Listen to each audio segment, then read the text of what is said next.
Many Central Florida families are facing challenging times, but there are many local organizations working right here in our community to make things a little brighter. We get thank you notes saying, thank you so much for the food. This is the only food that I've received in days. Sometimes people have to choose between food and rent. Providing affordable housing solutions. To be able to have my own place, and it's wonderful. And investing in our youth. I have to give back also. And so we started these programs. With life-changing gifts and programs. Those children are the forgotten children. You just have to learn how to deal with them. You're watching our 9 Family Connection special, Building Community Together. Welcome to Building Community Together, a 9 Family Connection special. Good evening, I'm Darlene Jones. With so much going on in the world, we can lose sight of the good happening every day in our community. Whether through nonprofits, individuals, government, or companies, there are people working to provide programs and resources to help our community tackle pressing issues impacting our children to give them a better chance at success, families struggling to find affordable housing and put food on the table.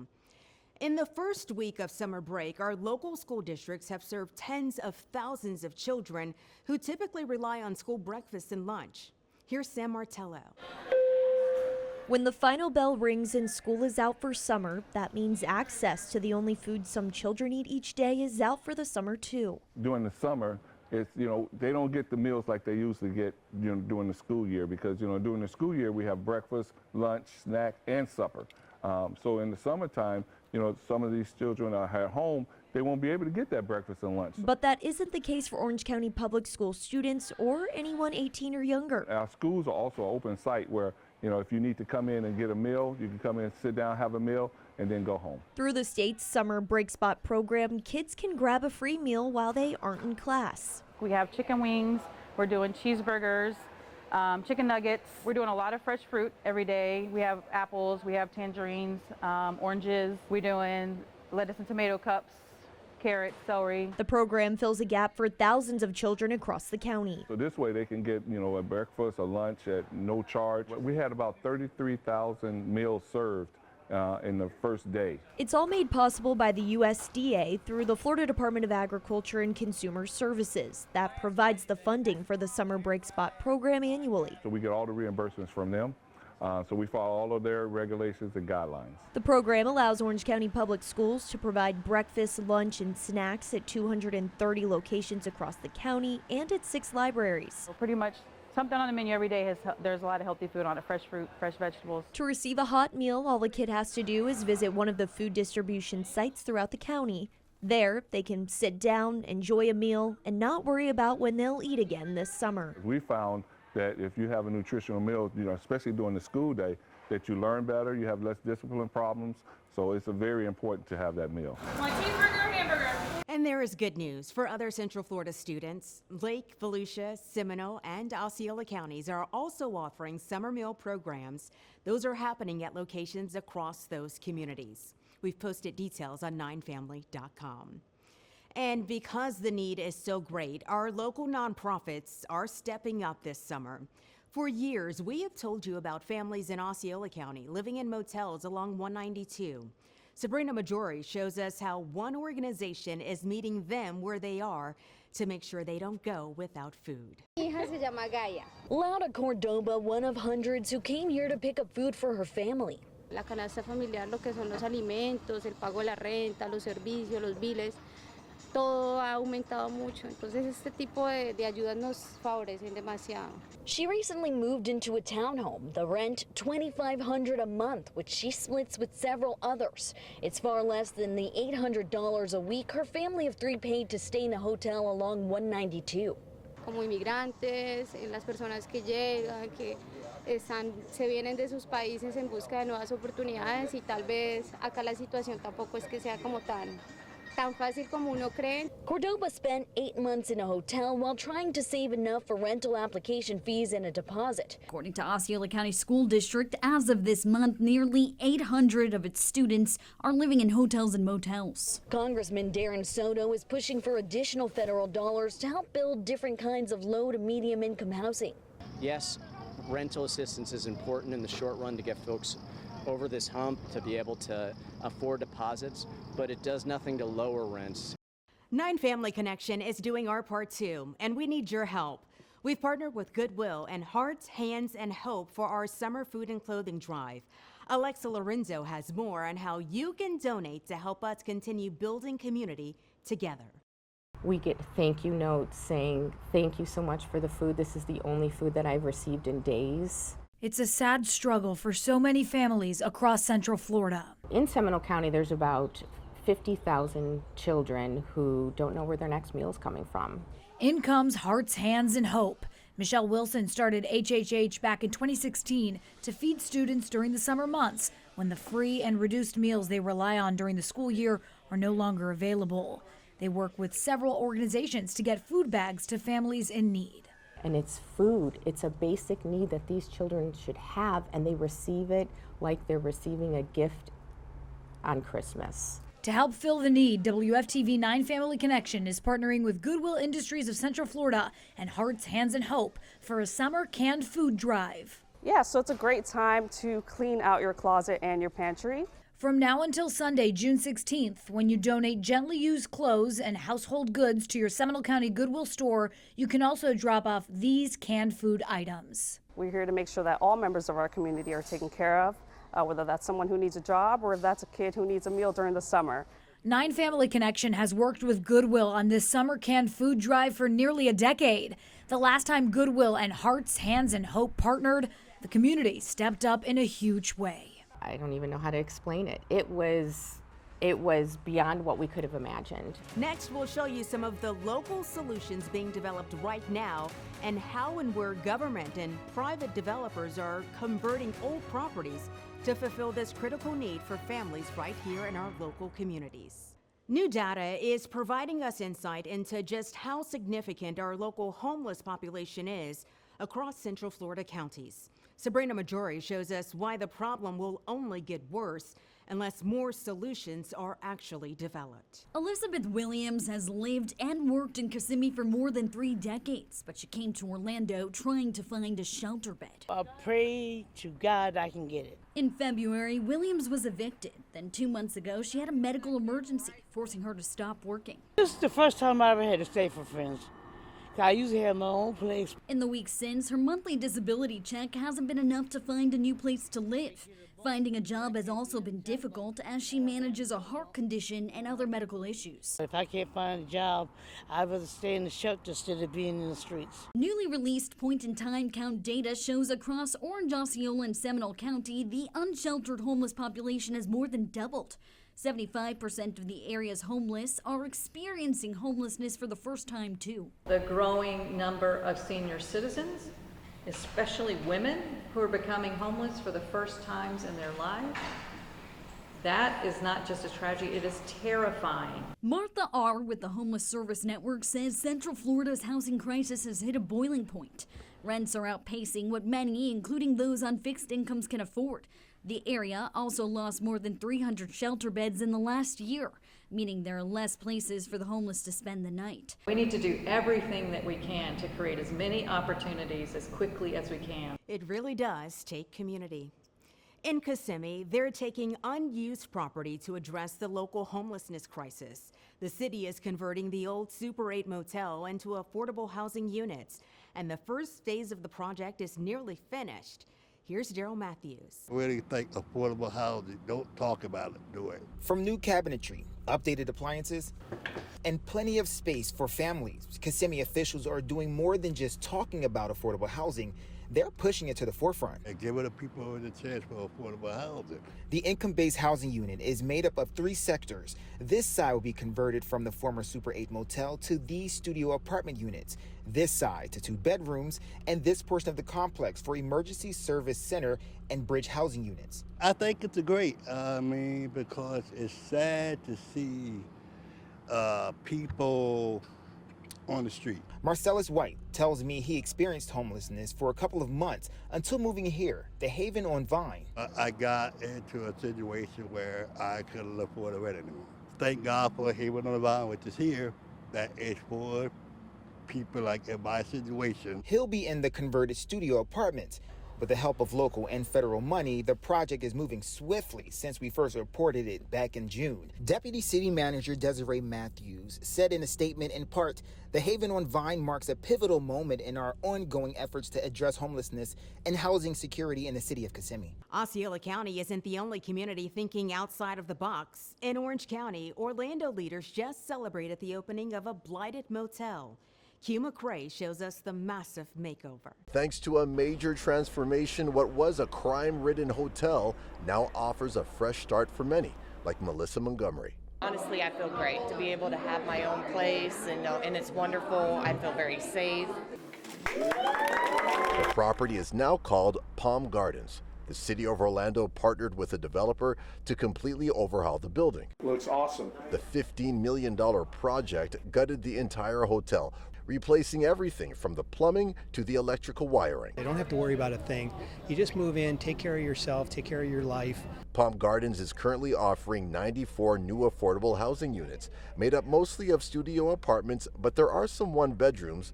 Most are furnished, others not, all newly renovated. The rent is set at a level affordable for people making 80% of the area's median income. Utilities are included in the rent. If you took the $900, you took out your utilities, about $150 a month. You got about $750 a month in rent, which is just obscene. Long gone is the infamous Ambassador Hotel and its long and troubled history. Drugs, prostitution, and even violent crime were all too common here. Now it's a project the city officials hope will serve as a blueprint for creating more affordable housing options in Orlando. And I was a little nervous about moving over here, but once I got over here, I feel very safe. I can leave my door open. Right now, there are about 1,700 residents relying on rental assistance vouchers in Daytona Beach. Demi Johnson shows us how city leaders are working to bring more affordable housing online to reduce that need. The world's most famous beach attracts thousands of tourists every year, bringing a boost to local businesses. But the people who fill that workforce aren't necessarily feeling the same benefits. We attract new development, new businesses, and a lot of times they can't afford to work at, say, a Buc-ee's and then have a reasonable place to live. Daytona Beach Mayor Derek Henry describes affordable housing as a constantly changing issue, pointing to the latest population filling the First Step shelter in recent weeks. Many of our new clients in the shelter are actually senior citizens between the ages of 65 and 75 years old because they're being displaced because they can't afford the housing. Meanwhile, in Midtown, hundreds of families are still trying to find a place to live after their homes were destroyed during Hurricanes Ian and Nicole in 2022. Henry hopes structures there can be salvaged to fit the needs of the neighborhood. The city has already created tax incentives for developers and donated land for construction. Henry says some new options are changing local zoning laws to allow for more affordable housing. City staff also discussed creating a trust that would be funded by developer fees, the city and community partners. I do see, hopefully by June, some new decisions being made to be coupled with those that we've already made. Next, a local organization helping children battling cancer walk the stage for pre-K graduation, and a surprise for some high school students ahead of theirs. Plus, how one local community is getting a boost that starts with providing new educational opportunities. Welcome back to Building Community Together, a 9-family connection special. Children diagnosed with cancer were able to walk the stage for pre-K graduation, and their education was free. Dressed in caps and gowns, proud children crossed this stage in May to solidify their pre-K graduation. But this ceremony was a special one. These 14 students attend the Morgan Center, a school dedicated to educating young kids diagnosed with cancer for free. Preschool is a major part of their foundation, of their education, of their socialization, of their emotional growth. And people don't realize that when children have cancer, they miss out on those experiences. The Zook family created the Morgan Center 20 years ago after their then 2-year-old daughter Morgan was diagnosed with cancer. She now teaches the kids who are walking in her shoes. I know what they're going through. The Morgan Center brings happiness during such a dark time in their life, something that I didn't have. This gives them a normal childhood. Knox and Mandy Burns' daughter, Mabel Breck, is one of the graduating students. She was diagnosed with cancer at 2 years old. For the family, the Morgan Center has been a beacon of hope. Most of these kids are just kind of ignored. They can't go to regular school, so they're just forgotten about. they're just kind of in the hospital for chemo, and otherwise they're hiding out at home away from germs. So to have this has just been life-changing for us. I don't know where we'd be without it. For high school students in our community, income and circumstances can be deciding factors on what college they attend or whether they go at all. Hotelier Harris Rosen has made it part of his mission to change that. Q McCrae shows us how dozens of lives are being changed for students at Dr. Phillips and Jones High Schools. Everyone you see here is a Jones High student, a senior heading to college, and a recipient of a full-ride scholarship. They can thank Orlando philanthropist and resort operator Harris Rosen. His scholarships target students in the underserved communities of Tangelo Park and Paramore. All the students have to do is graduate from Dr. Phillips or Jones High, and they qualify. Many of whom are first-generation college students, like Cariana Nelson. GPA 5.22. She left with not one but 2 scholarships. She was also awarded a full-ride scholarship to Rollins College in Winter Park. Not to mention, she already secured a full scholarship to Wake Forest University. It was hard trying to stay on top of it, but I'm here today, standing tall. Rosen's foundations have helped hundreds of students achieve their academic dreams. I have to give back also. I have to demonstrate how grateful I am. And so we started these programs. Rosen says he believes investing in education is an investment in society. Studies show that for every dollar spent on scholarships, the return to the community is 7-fold. As Jones High's valedictorian, Cariana couldn't be more proud. For him to do that out of the kindness of his heart, we love him. And that is how we continue building community together. Soon, there will be new educational opportunities in Eatonville. Here's how a big investment in that community starts with the new technical college with the help of a $5 million investment from Orange County Public Schools. Right at the end of College Avenue in the historic town of Eatonville now sits Orange Technical College. We want it to be in an area for the community. You know, we want to make sure that the community have options. It's a career and technical education option that the community and beyond can take advantage of. The campus offers electrical, welding, and plumbing apprenticeships, as well as paraprofessional and GED prep courses. As the town continues pushing to keep its legacy alive, Mayor Angie Gardner says hiring CTE workers will be so important to building a museum, affordable housing, and rebuilding the town's pipe system. Now you have the opportunity in the town to get all those skills that you need right now before those projects begin. At the ribbon cutting, choir students from Hungerford Elementary, which sits right next to the Orange Tech campus, were able to see the direct access this campus can offer them. Mayor Gardner says no matter where the students are from or where they plan on going, there is no excuse to not take advantage of it. Education is the key to anything. Coming up, a new cafe now open for business in Volusia County. We're taking you inside to see how it's benefiting the area's special needs community. Plus, how teachers are diving in to help people with special needs stay safe in the water. A new business in Daytona Beach has a special purpose. It's benefiting people with special needs and helping homeless pets at the same time. Demi Johnson shows us how it's just scratching the surface of making an impact. And this one is Boots. Isaac Morden is Daytona Beach's newest businessman. I know it's Siamese cat for to spend time with her. He has great customer service skills, a fondness for felines, and for the first time in his 21-year-old life, a plan for his future. Is this your dream job? Yeah, here's my dream job. With the help of his family, he recently opened Pure Joy Cat Cafe.